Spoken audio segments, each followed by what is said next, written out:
Hello everyone, আজ আমি একটি রান্নার ভিডিও নিয়ে তোমাদের সামনে চলে এসেছি। এই রান্নাটি বাঙালিদের খুব জনপ্রিয় একটি খাবার, চিংড়ি মাছের মালাইকারি। তো দেখতে থাকো কীভাবে আমি রান্নাটা করি। প্রথমে আমি মাছগুলো ভালো করে ধুয়ে হলুদ আর লবণ দিয়ে বেশ ভালো করে মাখিয়ে নিচ্ছি। মাখানো হয়ে গেলে তেলে ভেজে নেব।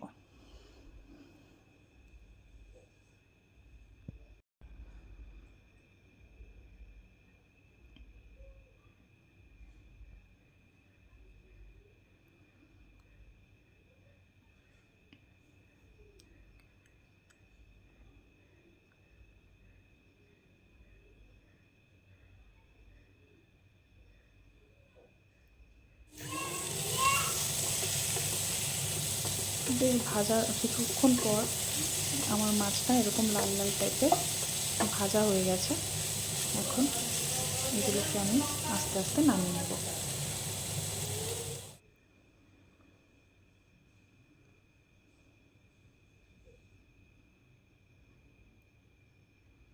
এখন তেল দিয়ে দিচ্ছি কড়াইতে। কড়াইয়ে তেল দিয়ে তার মধ্যে একে একে ফোড়ন দেব।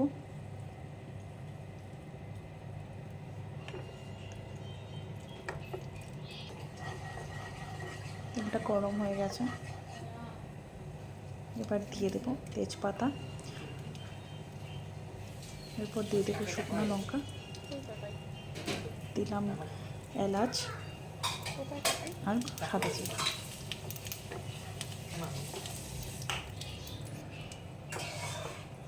ফোড়ন দেওয়া হয়ে গেছে।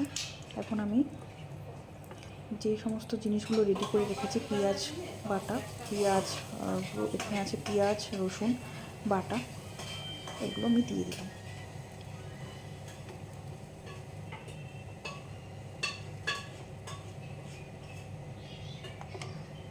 মশলাগুলো আমি আর আলাদা করে দেখালাম না। একটু হলুদ দিয়ে দিলাম, লবণও এখানেই দেওয়া ছিল, তাও অল্প সামান্য আবার এখানে দিয়ে দিলাম। মশলাটার মধ্যে আমি লবণ দিয়ে করেছিলাম একবারে। মশলাটার মধ্যে পেঁয়াজ রসুন, একটু সামান্য আদা বাটা আর একটু জিরা বাটা ছিল। এরপর এটাকে ভালো করে কষিয়ে নেব।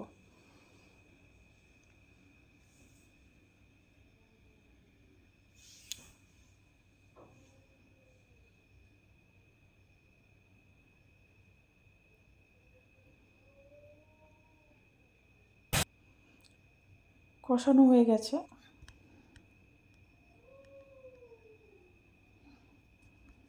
ওই মশলাটি ভালো করে কষিয়ে নেওয়ার পর আমি এর মধ্যে দিয়ে দিলাম আর একটি পেস্ট তৈরি করে রেখেছিলাম। সেটার মধ্যে ছিল কাজু বাটা, সর্ষা দিয়ে, পোস্ত দিয়ে একটা পেস্ট করা ছিল, সেটাও দিয়ে দিলাম এটার মধ্যে। ওটাকেও ভালো করে মিক্সড করে ভেজে নেব, কষিয়ে নেব।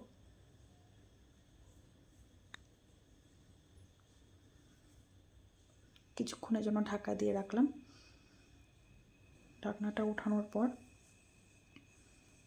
আমার মোটামুটি কষানো হয়ে এসছে। ভালো করে কষিয়ে নিলে খাবারটা খেতে সুস্বাদু হয়।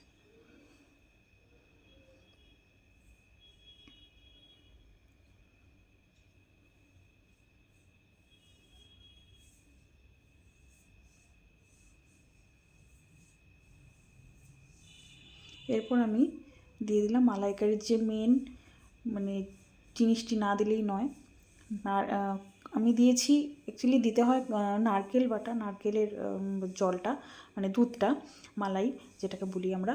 তো আমি দিয়েছি একটা কচি ডাবের পুরো পেস্টটাই দিয়েছি। আমি কোনো আমি ছেঁকিনি, না ছেঁকি পুরোটাই দিয়ে দিয়েছি। পেস্ট বানিয়ে ওটা দিয়ে দিয়েছি। ওটা দিয়ে ভালো করে মিক্সড করে নেব।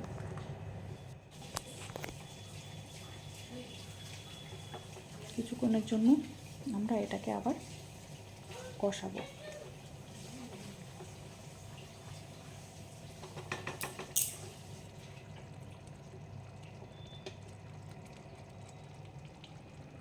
আবার ঢাকা দিয়ে দিচ্ছি। ঢাকনাটা খোলার পর দেখুন ফুটে গেছে।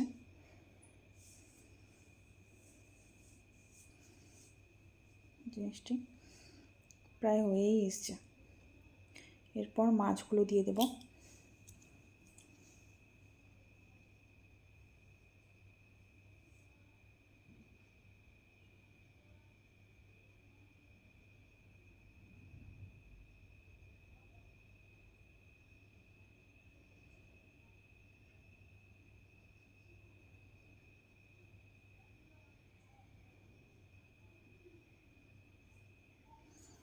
মাছগুলো দিয়ে ভালো করে কিছুক্ষণ নাড়াচাড়া করে নেব।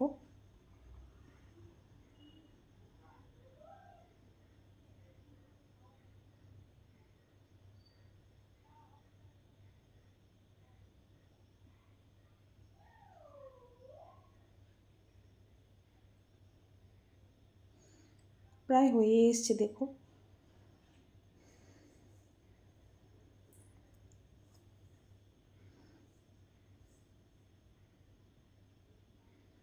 কিছুক্ষণের জন্য এটা আমরা হতে দিব, যাতে ভালোভাবে হয়ে যায়। এরপরে আমি কিছুটা গরুর দুধ এর মধ্যে মিক্সড করে দিচ্ছি।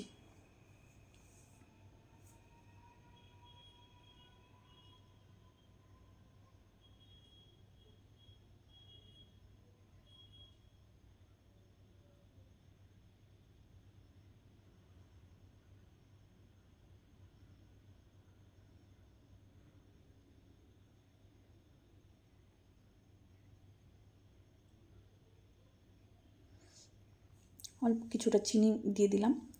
তো একটি রান্না অনেকভাবেই খাওয়া যায়, তো আমি এভাবে বানালাম। অনেকে অনেকভাবেই বানায়, তো আমি এভাবে বানালাম আজকে ফার্স্ট টাইম, কিন্তু খেতে অসাধারণ হয়েছিল।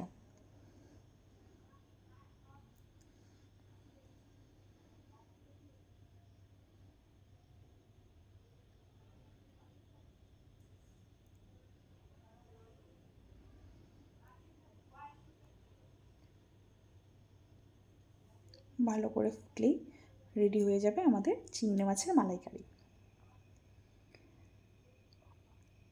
কেউ কেউ এই রান্নাটিতে পেঁয়াজ ব্যবহার করে, কেউ আবার পেঁয়াজ ছাড়াও করতে পারে, পেঁয়াজ রসুন এগুলো ছাড়াও বাদ দিয়েও করতে পারে। তো আমি পেঁয়াজ রসুন দিয়েছি। বিশ্বাস করুন এভাবে অসাধারণ হয়েছিল। আমার রেডি, রান্নাটি আমার একদম তৈরি হয়ে গেছে। কেমন লাগলো জানাবেন।